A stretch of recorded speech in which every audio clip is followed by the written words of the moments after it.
Hi students, welcome to second class in auditing subject. In today's class, we are going to discuss about audit process. What are the steps to be taken for commencement of an audit? So, ఒక audit process ను start చేయడానికి ముందు ఏ stages లేదా ఏ steps ఉంటాయి అనే అంశాన్ని మనము తెలుసుకోబోతున్నాము. దాంతో పాటు we are also going to discuss about audit program, audit notebook, and comparative analysis among internal check, internal control, and internal audit. ఈ అంశాలను మనము ఈనాటి క్లాస్లో డిస్కస్ చేసుకోబోతున్నాము. దయచేసి మీరందరూ అటెంటివ్గా వినాల్సిందిగా కోరుచు నేను మీకు ఫైల్స్ షేర్ చేస్తున్నాను. Thank you. So today's class file is being shared to all of you, my dear students. So this is the class audit process. Steps to be taken at the commencement of a new audit, audit program, audit notebook, internal check, internal audit, internal control. వీటి మధ్య మనము comparative discussion చేయడం జరుగుతుంది, right? So first, what are the steps to be taken at the commencement of new audit? This is the topic for present discussion. So dear students, when a chartered accountant or audit firm takes up a new audit assignment, especially in the Indian context under Companies Act 2013, the following systematic steps are essential. కంపెనీల చట్టం 2013 ప్రకారం భారతదేశ context లో ఆలోచించినప్పుడు general గా ఏ దేశ context లో అయినా కూడాను ప్రాథమికంగా కొన్ని స్టెప్స్ ఉంటాయి, ప్రతి ఆడిటరు తీసుకోవాల్సిన చర్యలు. వాటిలో మనం ఇండియన్ కాంటెక్స్ట్ లో ఇక్కడ డిస్కస్ చేస్తున్నాము. ఒకటి ఏమంటే అబ్టైన్ లెటర్ ఆఫ్ అపాయింట్మెంట్. ఎవరి నుంచి అపాయింట్మెంట్? కంపెనీ అన్నప్పుడు మేనేజ్మెంట్ ఉంటుంది. సో ఇక్కడ కన్సర్న్డ్ కంపెనీ నుంచి ఒక నియామక పత్రాన్ని ఆడిటర్ పొందాల్సి ఉంటుంది. రెండోది, అంతకుముందు ఎవరైనా పాత ఆడిటర్ ప్లేస్లో కొత్తగా ఒక ఆడిటర్ని రిక్రూట్ చేసినప్పుడు అతనితో కమ్యూనికేట్ చేయాల్సి ఉంటుంది ప్రస్తుత ఆడిటర్. తర్వాత ఆడిటర్ ప్రస్తుతం క్లయింట్ యొక్క వ్యాపారాన్ని అర్థం చేసుకోవాల్సి ఉంటుంది. తర్వాత కంపెనీ అంతర్గత నియంత్రణ ఏ రకంగా ఉంది అనేది మదింపు చేయాల్సి ఉంటుంది.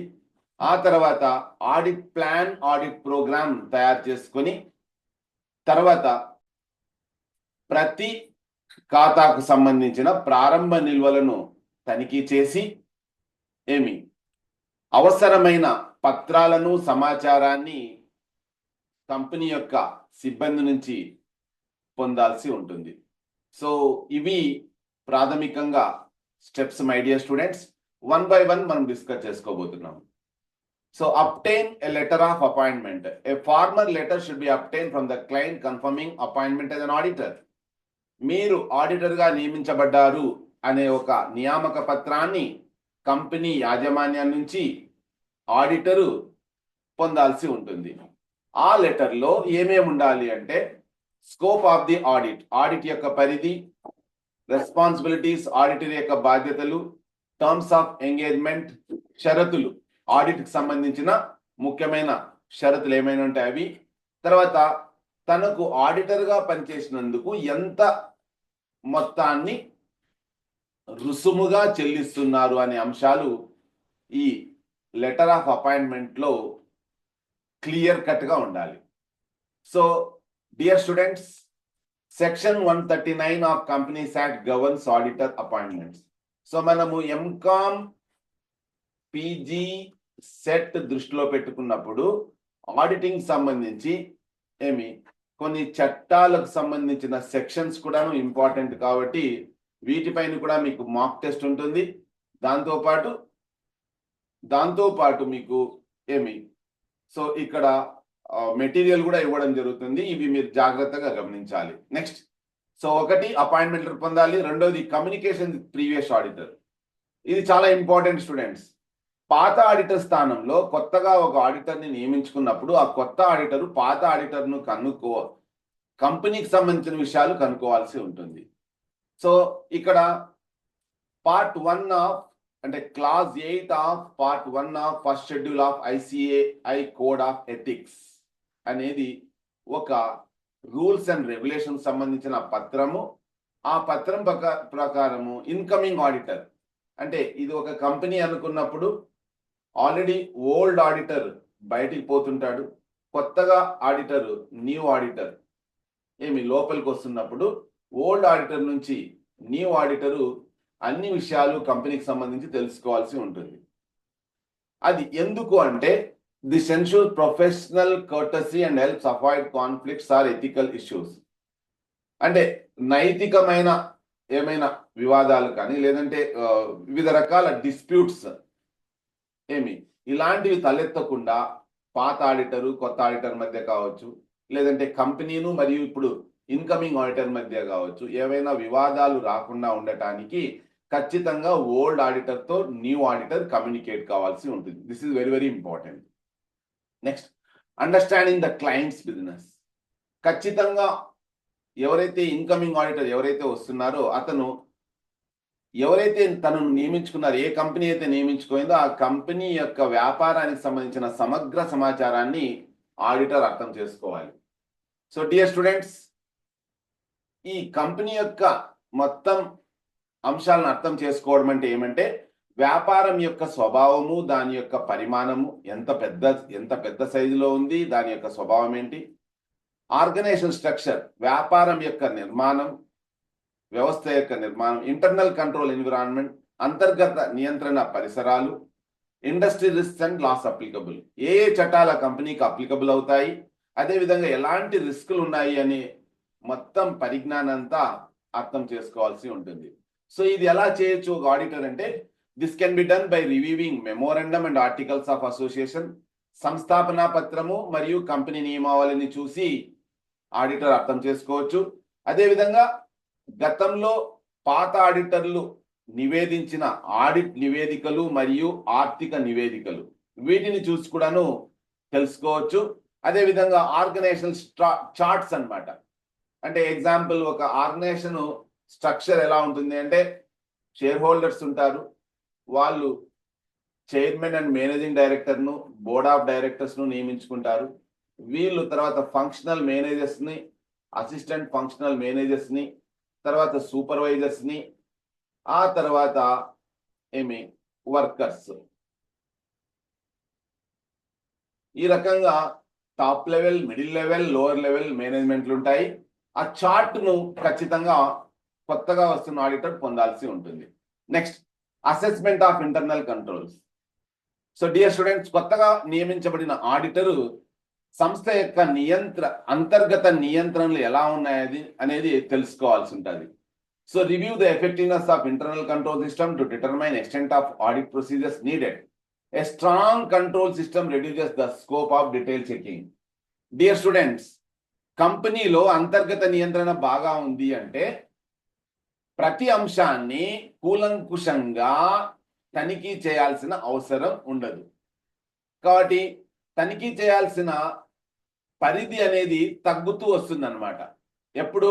ఎప్పుడైతే బలమైన అంతర్గత నియంత్రణ వ్యవస్థ ఉందో అప్పుడు ప్రతి ట్రాన్సాక్షన్ను నియమించబడిన ఆడిటర్ తనిఖీ చేయాల్సిన అవసరం ఉండదు. Next, preparation of audit plan and programme. Dear students, audit plan అంటే ఏమి, ఆడిట్ ప్రోగ్రామ్ అంటే ఏమి, ఇవి రెండు కూడాను మనం ఖచ్చితంగా తెలుసుకోవాల్సిన అంశాలు. వాటిని నెక్స్ట్ సెక్షన్ లో భాగంగా తెలుసుకుంటాము. సో ప్రతి ఆడిటర్ ఎవరైతే, ఎందుకంటే చార్టర్డ్ అకౌంటెంట్నే ఇక్కడ కంపెనీకి ఆడిటర్ గా నియమించబడతాడు కాబట్టి ఈ auditor. Right students, welcome back after power interruption. So the fifth point is preparation of audit plan program. So ప్రతి ఆడిటరు, నియమించబడిన ఆడిటరు ఆడిట్ ప్లాన్ మరియు ఆడిట్ ప్రోగ్రామ్ తయారు చేసుకోవాలి. ఓకే, ఆడిట్ అప్రోచ్ అనేది మోస్ట్ ఇంపార్టెంట్. అందులో టెస్ట్ చెకింగ్ లేదా full checking ఈ రెండు ఉంటాయి. ఏంటి టెస్ట్ చెకింగ్ అంటే ప్రతి బియ్యాన్ని ఉడికిందా లేదా అని తెలుసుకోవడానికి ఫుల్ చెకింగ్ అంటాము, ప్రతి బియ్యపు గింజను. అదే ఒక గింజను చెక్ చేసామనుకోండి అది టెస్ట్ చెకింగ్. అదేవిధంగా బిజినెస్ ట్రాన్సాక్షన్స్ లో ప్రతి ట్రాన్సాక్షన్ ఆడిటర్ చెక్ చేశాడు అనుకోండి అది ఫుల్ చెకింగ్ అవుతుంది. అలా కాకుండా ర్యాండమ్ గా అక్కడొకటి ఎగ్జాంపుల్ 1st ఏప్రిల్ ఒకటి చెక్ చేస్తే తర్వాత 4th ఏప్రిల్ ఇట్లా చెక్ చేశారనుకోండి అది టెస్ట్ చెకింగ్ అంటారు. అట్లా prepare an audit programme assigning specific task to team members. ఎవరు ఏ పని చేయాలనే అంశాలని నిర్ణయిస్తూ ఒక ఆడిట్ ప్రోగ్రామ్ తయారు చేసుకోవాలి. తర్వాత ఎంత లోపల మనం అనుకున్న పనులు ఏ పని ఎంతకు అయిపోవాలనే ఒక టైం షెడ్యూల్ కూడా తయారు చేసుకోవాలి. ఇవి ఆడిట్ ప్లాన్ ఆడిట్ ప్రోగ్రామ్ లో ఉంటాయి. Okay students, right. So next, verification of opening balances.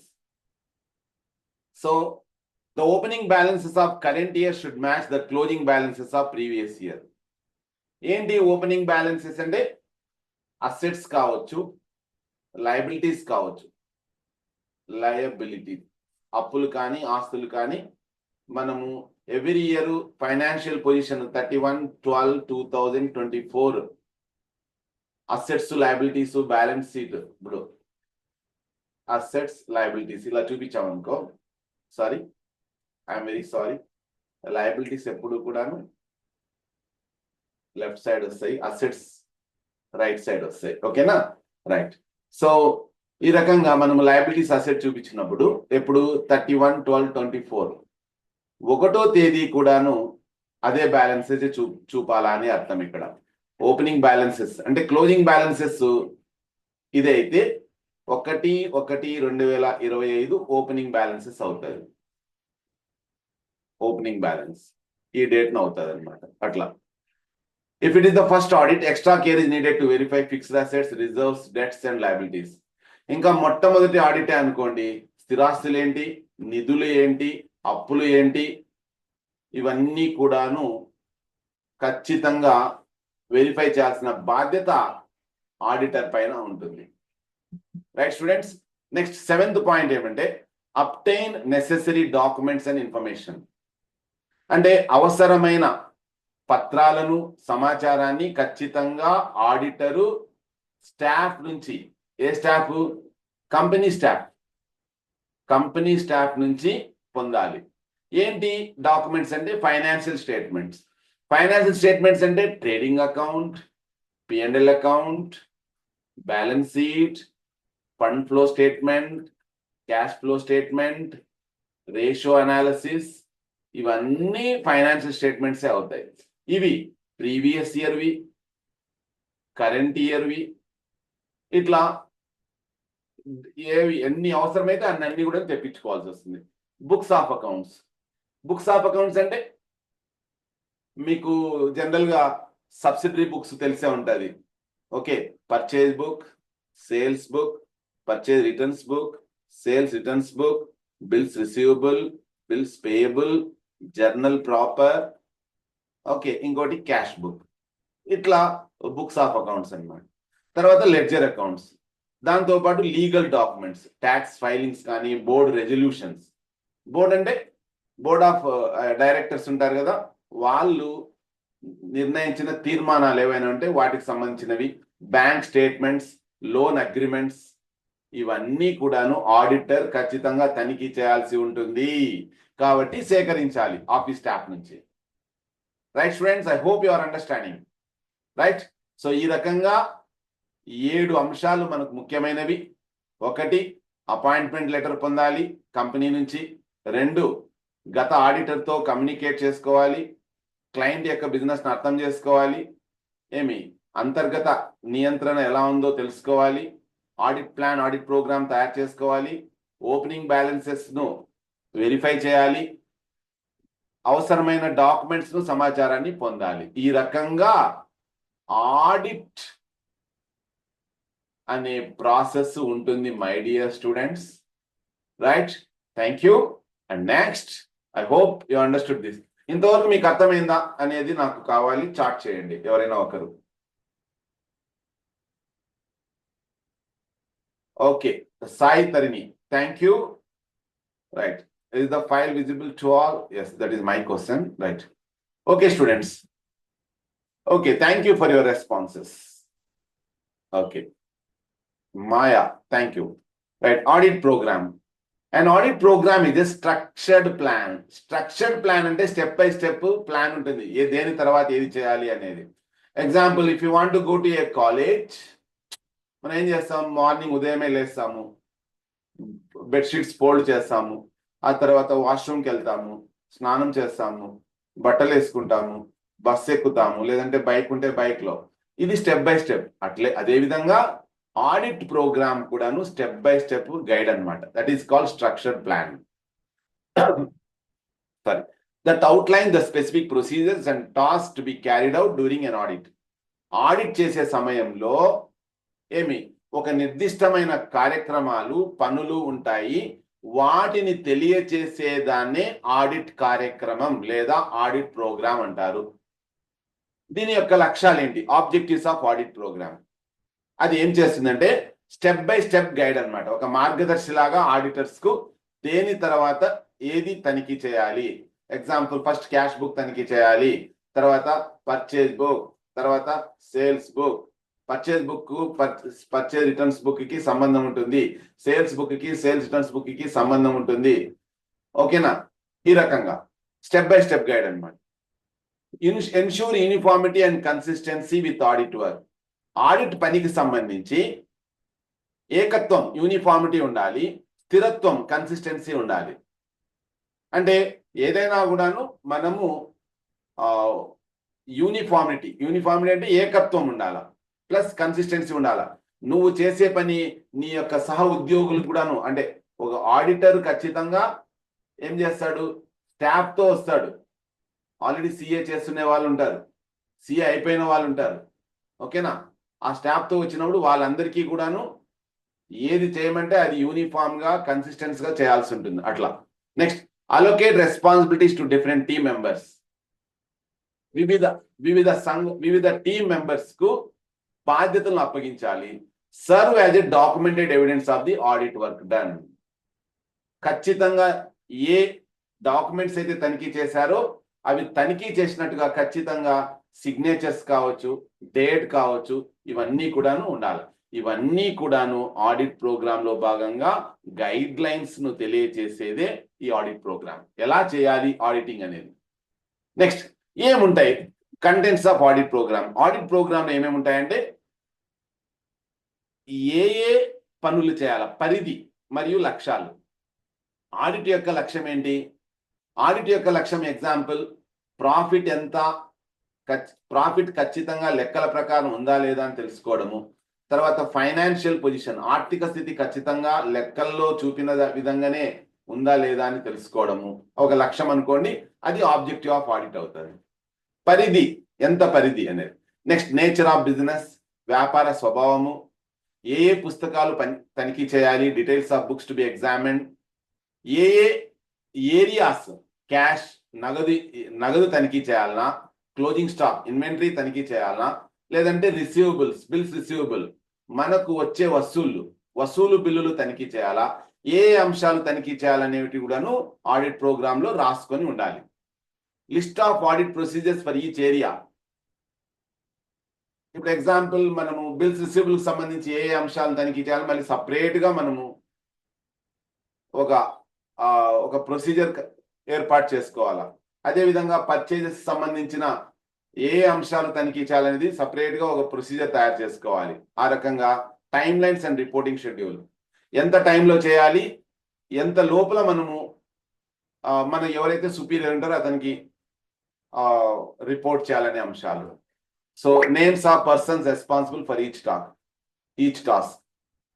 అంటే పనులు అప్పగించిన తర్వాత ఎగ్జాంపుల్, మనం సబ్సిడీ బుక్స్ అనుకున్నాము. ఎగ్జాంపుల్, కొంతమందికి పర్చేజ్ బుక్, కొంతమందికి క్యాష్ బుక్, కొంతమందికి పర్చేజ్ రిటర్న్స్ బుక్, ఇట్లా అప్పగిస్తాము. ఓకేనా? సో ఎవరికి ఏ పని అప్పగించినాము అనే అంశానికి సంబంధించినదే name of the person responsible for each task. ఇవన్నీ కూడాను ఆడిట్ ప్రోగ్రామ్ లో ఉండాల్సిన అంశాలు. ఇవి 2 రకాలుగా ఉంటాయి types: fixed audit program, flexible audit program. Fixed అంటే మార్చుకోవడానికి అవకాశం ఉండదు, స్టాండర్డైజ్డ్ అండ్ యూజ్ రిపీటెడ్లీ. అంటే ఏమి కంటిన్యూగా, అంటే ఒక రోజు వాడిన దాన్ని మరుసటి రోజు కూడా అదే పద్ధతినే ఫాలో కావడమే ఫిక్స్డ్ ఆడిట్ అనమాట. అలాగా ఉండి ఏ రోజుకి ఆ రోజు డిఫరెంట్ గా వాడినాం అనుకోండి ఆడిట్ ప్రోగ్రామ్ అనేది, దాన్ని ఫ్లెక్సిబుల్ అంటాము. అంటే this is adjusted based on size, nature and complexity of business. వ్యాపారం యొక్క పరిమాణము, స్వభావము, క్లిష్టతను బట్టి ఆడిట్ ప్రోగ్రామ్ అనేది మార్చుకోవడం జరుగుతుంది. More suitable for dynamic or large organisations. Flexible audit program అనేది ఎప్పటికప్పుడు మారుతున్న వ్యాపార సంస్థలకు లేదా పెద్ద వ్యాపార సంస్థలకు సెట్ అయితే, ఫిక్స్డ్ ఆడిట్ ప్రోగ్రామ్ అనేది చిన్న వ్యాపార సంస్థలకు, తక్కువ మార్పులు గల వ్యాపార సంస్థలకు సెట్ అవుతుంది. అది students. Next audit notebook. Dear students, మీరు ఎగ్జాంపుల్ మీరు నోట్ ఒక అబ్బాయి ఆన్లైన్ క్లాస్ పవర్ పోయిన వెంటనే, సార్ మీరు ఓరల్ గా మాట్లాడండి, మేము నోట్ చేసుకుంటాము అన్నారు. సో ఆడిట్ నోట్బుక్ కూడాను సేమ్ అలాంటిదే. ఏం చేస్తుంది, ప్రతి ఆడిటరు ఖచ్చితంగా ఆడిట్ స్టాఫ్ అన్నమాట. ఆడిట్ స్టాఫ్ అందరూ కూడా ఎవరైతే ఆడిటింగ్కి వచ్చింటారో వ్యాపార సంస్థ యొక్క పుస్తకాలను తనిఖీ చేయడానికి, వాళ్ళందరూ కూడాను ఖచ్చితంగా ఆడిట్ నోట్బుక్ మెయింటైన్ చేయాలి. ఏంటి ఆడిట్ నోట్బుక్ అంటే? It is a personal and official record maintain by audit staff during the course of an audit. ఒక ఆడిట్ చేసే కాలంలో వ్యక్తిగత మరియు అధికారిక నమోదు పుస్తకం అన్నమాట. ఏమేం చేశాము అనే దానికి సంబంధించి. దీని యొక్క ఉద్దేశం ఏంటి అంటే, to record all important observations, queries and clarifications. అన్ని ముఖ్యమైన పరిశీలనలు, సందేహాలు మరియు క్లారిఫికేషన్స్, డౌట్ స్పష్టతలు, ఇవన్నీ కూడాను నమోదు చేసుకోవాలి ఆడిట్ నోట్బుక్ లో. Serves as audit evidence and reference material. ఎప్పటికప్పుడు అవసరమైనప్పుడు ఒక సాక్ష్యంగాను, ఎప్పటికప్పుడు మళ్ళీ తిరిగి తనిఖీ చేసుకోవడానికి ఉపయోగపడే పదార్థంగాను అది హెల్ప్ అవుతుంది ఆడిట్ నోట్బుక్ అనేది. Helps track the progress and issues face during audit. ఆడిట్ చేసే సందర్భంలో ఏమైనా సమస్యలు ఉంటే అవి ఎదుర్కోవడానికి, తర్వాత ఎంతవరకు వర్క్ జరిగింది అనే విషయాన్ని ట్రాక్ చేయడానికి ఆడిట్ నోట్బుక్ హెల్ప్ అవుతుంది. మరి ఆడిట్ నోట్బుక్ లో ఏ అంశాలు ఉంటాయి అనేది question. Dear students, audit notebook లో ఏమేమి ఉంటాయంటే, date wise record of audit work done. ఏ రోజుకి ఆ రోజు ఏ పని చేశాము అనే అంశాలు. Queries raised and their status. అంటే మనకు ఆడిట్ చేసేటప్పుడు డౌట్లు వస్తాయి, ఎవరిని అడుగుతాము? కంపెనీ యొక్క, అంటే కార్పొరేట్ స్టాఫ్ ను అడుగుతాం అనమాట. ఏ డౌట్లు అడిగినామనే అంశాలను కూడా మనం రాసుకోవాలి. అవి రిజాల్వ్ చేశామా లేదా రిజాల్వ్ కాలేదా అనే అంశాలు కూడాను మనం అందులో రాసుకోవాలి. Observations about irregularities. ఏవైనా లెక్కలు రాసుకోవడంలో అవకతవకలు జరిగింటే వాటిని కూడాను, ఆ పరిశీలనలు కూడాను రాసుకోవాలి. Notes about missing vouchers or documents. ఖచ్చితంగా వ్యాపార వ్యవహారాలను ఖచ్చితంగా ఏం చేయాలి? ఓచర్ సపోర్ట్స్ తో కానీ ఇన్వాయిస్ సహాయంతో కానీ నమోదు చేయాలి. ఏవైనా రాసినప్పుడు వాటికి వీటి సపోర్ట్ లేదనుకో, ఏ అంశాలకు సపోర్ట్ లేదో అవి కూడా రాసుకోవాలి. అదేవిధంగా discrepancies between books and physical verification. అంటే పుస్తకాలకు రియల్ గా ఉండే ఆస్తులకు మధ్య ఏమైనా తేడాలు ఉన్నాయనుకోండి. అంటే ఎగ్జాంపుల్, పుస్తకాల్లో ఏమో 2 యంత్రాలు, దాని యొక్క వాల్యూ 4 lakhs అని పెట్టింటారు, కానీ అక్కడ ఫిజికల్ గా చూస్తే 1 మాత్రమే ఉంటుంది మెషిన్. సో ఆ తేడాను మనం రాసుకోవాలి. Suggestions given to the client. ఈ ఆడిట్ సంబంధించిన ప్రాసెస్ లో ఏమైనా సలహాలు ఈ కంపెనీ యొక్క స్టాఫ్ కి ఇస్తే అవి ఏమి సూచనలు ఇచ్చినామనేది కూడాను ఆడిట్ నోట్బుక్ లో రాసుకోవాలి. So this is all about audit notebook students. So దీని యొక్క ప్రాధాన్యత ఏమంటే, useful in finalising the audit report. మీకు ఎంట్రన్స్ ఎగ్జామ్ కు మీరు రాసుకునే నోట్స్ ఏ రకంగా హెల్ప్ అవుతుందో, ఫైనల్ గా ఆడిట్ రిపోర్ట్ తయారు చేయడానికి ఈ ఆడిట్ నోట్బుక్ హెల్ప్ అవుతుంది. Assist in case of litigation or enquiries. ఏవైనా విచారణ జరిగినప్పుడు కానీ ఏదైనా లీగల్గా ప్రాబ్లం వచ్చినప్పుడు కానీ ఈ ఆడిట్ నోట్బుక్ హెల్ప్ అవుతుంది. Helps in training and supervising junior auditors. అంటే ఈ కొత్తగా సిఏ చేసి వచ్చి ఉంటారు, బిగినర్స్ అన్నమాట. వాళ్ళను ట్రైనప్ చేయడానికి, వాళ్ళను పర్యవేక్షించడానికి ఈ ఆడిట్ నోట్బుక్ హెల్ప్ అవుతుంది. So this is all about audit notebook, my dear students. And now we are going to discuss about the differences between internal control, internal check and internal audit. So మీకు ఎక్కువ depth గా కాకుండా simple గా చెప్పడానికి try చేస్తాను. Dear students, internal control అంటే ఇది management చేసేది. A broad system of control policies and procedures established by management. Management అంటే ఎవరు? Board of directors, okay, chairman and managing director, తర్వాత functional managers, top level management general గా చేస్తూ decision making అథారిటీగా ఉండేవాళ్ళు internal control వీళ్ళు establish చేస్తారు. అదే internal audit an independent function within the organization to review operations and controls. అంటే establish చేసిన control policies ను, ప్రొసీజర్స్ ను ఎప్పటికప్పుడు రివ్యూ చేసే ఒక ఇండిపెండెంట్ విధి అన్నమాట. ఇది అంతర్గత స్టాఫ్ నే రిక్రూట్ చేసి తనిఖీ చేయమని చెప్తుంటారు పుస్తకాలను. మరి ఇంటర్నల్ చెక్ అంటే ఏమి అంటే ఇది క్లరికల్ రిలేటెడ్ అన్నమాట. అంటే మోసాలను కానీ వాటిని కనుగొనడానికి కానీ లేదంటే నిరోధించడానికి కానీ చేసే తనిఖీనే మనం ఇంటర్నల్ చెక్ అంటాము. A system where duties are distributed so that the work of one person is automatically checked by another. ఒకరు చేసిన పని మరొకరు తనిఖీ చేసే విధంగా ఇంటర్నల్ చెక్ ఉంటుంది. So this is the difference between internal control, internal audit and internal check, right? Objective ఏంటి? Internal control యొక్క ఆబ్జెక్టివ్ ఏమంటే to ensure efficiency, compliance and prevention of errors or frauds. ఏమంట? సమర్థవంతంగా వ్యాపార కార్యకలాపాలు నిర్వహించడానికి, చట్టం ప్రకారము రూల్స్ అండ్ రెగ్యులేషన్స్ ఫాలో అవుతున్నారా లేదా అనే కాంప్లయన్స్ తెలుసుకోవడానికి, అదేవిధంగా సహజంగా మానవ తప్పిదాలను నిరోధించడానికి మరియు మోసాలను అరికట్టడానికి. దీని యొక్క ముఖ్య ఉద్దేశం ఇంటర్నల్ కంట్రోల్. మరి ఇంటర్నల్ ఆడిట్ యొక్క ముఖ్య ఉద్దేశం ఏంటంటే to provide feedback on internal control effectiveness and ensure compliance. అంటే ఎంత ప్రభావవంతంగా ఇంటర్నల్ కంట్రోల్ ఉంది అని తెలుసుకొని దాని మీద ఫీడ్బ్యాక్ ఇవ్వడానికి మనకి ఇంటర్నల్ ఆడిట్ హెల్ప్ అవుతుంది. మరి ఇంటర్నల్ చెక్ ఇంతకుముందు ఆల్రెడీ చెప్పుకున్నాం మనం, మోసాలను అరికట్టడానికి, తప్పులను నిరోధించడానికి. అది రైట్. స్కోప్, పరిధి అడ్మినిస్ట్రేటివ్ లెవెల్లో ఉంటుంది. ఇది it includes accounting, operational and administrative controls. అదే ఇంటర్నల్ ఆడిట్ అయితే focused on risk assessment, financial accuracy and policy compliance. So తర్వాత మళ్ళీ చేస్తామా క్లాస్లో? ఓకే. సో ఇంటర్నల్ చెక్ ఎలా ఉంటుందంటే limited to routine transactions and clerical checks.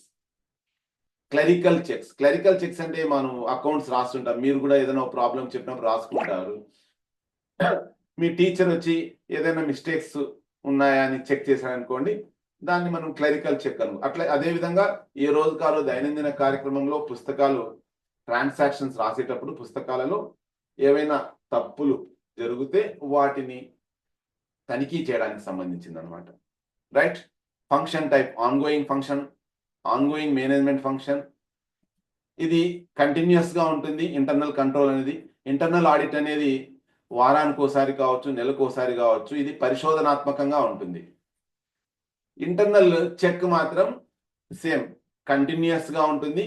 ఇది మొత్తం సిస్టంలోనే బిల్ట్ అయి ఉంటుంది అనమాట. అది రిపోర్టింగ్.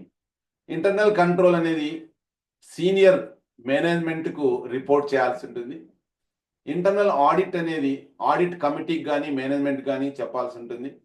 ఇక్కడ ఎవరికి ఏమీ చెప్పాల్సిన అవసరం ఉండదు. ఇంటర్నల్ చెక్ విషయంలో ఏ రోజుకు ఆ రోజు అంశాలను తనిఖీ చేయడమే. ఓకే. సో ఎగ్జాంపుల్స్ ఇక్కడ ఇవ్వడం జరిగింది. approval hierarchy. Let me, okay, examples: approval hierarchy, segregation of duty, system controls, review of compliance with policies and finance analysis, cross checking of cash handling, stock registers. Example చూడండి, approval hierarchy అంటే ఎవరికి బాధ్యతలు అన్నట్టుగా top to, మీకు already చెప్పాను నేను, ఏమంటాము, top level management, middle level management, lower level management, ఇట్లా హైరార్కీ అన్నమాట. ఓకే, ఇట్లా హైరార్కీ ఉంటుంది, ఎవరికి ఏ డ్యూటీలు అనేదంతా కూడా. ఇది ఇంటర్నల్ ఆడిట్ అనేది review of compliance with policies, financial analysis. So అంతర్గత ఆడిట్ సంస్థ యొక్క విధానాలు మరియు ఆర్థిక విశ్లేషణకు సంబంధించి ఉంటుంది. ఇంటర్నల్ చెక్ అనేది మాత్రం cross checking of cash handling, stock registers, పుస్తకాలను తనిఖీ చేయడానికి సంబంధించింది. గవర్న్డ్ బై ఇంటర్నల్ కంట్రోల్ అనేది కంపెనీల చట్టం ప్రకారము, సెబీ ప్రకారము, కాస్కో ఫ్రేమ్వర్క్ ప్రకారం. కాస్కో ఫ్రేమ్వర్క్ అంటే 19 ఇంటర్నల్ కంట్రోల్ సంబంధించిన 19 ప్రిన్సిపల్స్ ఉంటాయి. వాటి ప్రకారమే ఇంటర్నల్ కంట్రోల్ అనేది జరగాల. కాస్కో అంటే committee of sponsoring organisations of Treadway commission, అది అన్నమాట. ఇంటర్నల్ ఆడిట్ అనేది సెక్షన్ 138 ఆఫ్ కంపెనీస్ యాక్ట్ ప్రకారము కొన్ని నిర్దిష్టమైన కంపెనీలకు వర్తిస్తుంది. ఇంటర్నల్ చెక్ అనేది దీనికి సపరేట్ గా చట్టం అంటూ ఉండదు. ప్రతి గుడ్ అకౌంటింగ్ ప్రాక్టీస్ లో భాగంగా ఇంటర్నల్ చెక్ అనేది చేయాల్సి ఉంటుంది. So this is all about today's class, students. Thank you so much for your patient listening.